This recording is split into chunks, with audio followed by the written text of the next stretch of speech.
Amerika bilen Xitayning ama şu ayga adamlik konuş nişanının qaytadan avjelayotganligini yaqinqi yillardan buyon chiq ko'ryapmiz.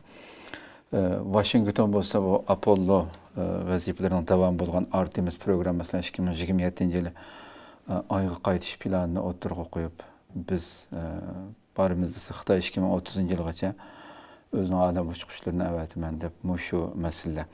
NASA'nın başlığı şu xəbərdə uyuşturulan bir mətbuat yığında hazır biz 2-ci aləm bəygisinin içində Xitaylar bizdən ilgiri ayğa qayıtmaqçı, bu əsla yüz verməydi. Amerika aləmdə yetəkçi idi, yetəkçi olub davam qıldı degan sözlərini işlətdimdi.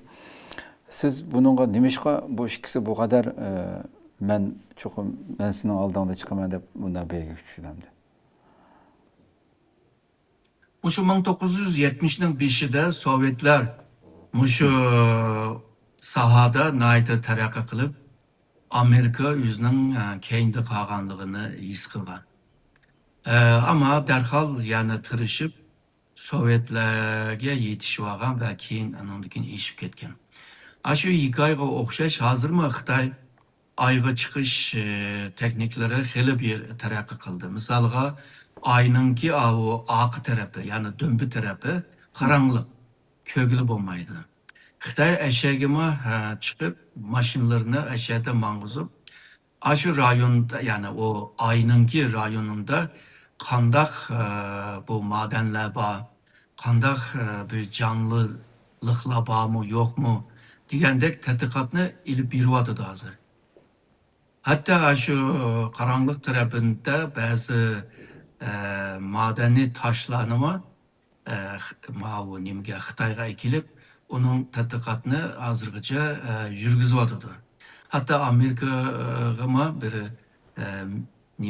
hediye bergen oldu bir parça taşını.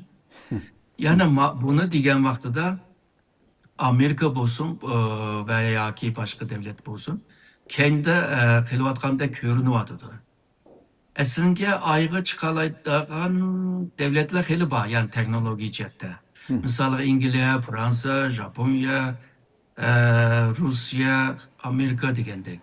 Ama bu devletlerin iktisadı acizlik aşka bunga pul xeşlep ve vakit xeşleydiğen bunda bir imkanı bulmaymadıdır. Hazır yetişip kilovatkan şu Hindistan buluvatıdı.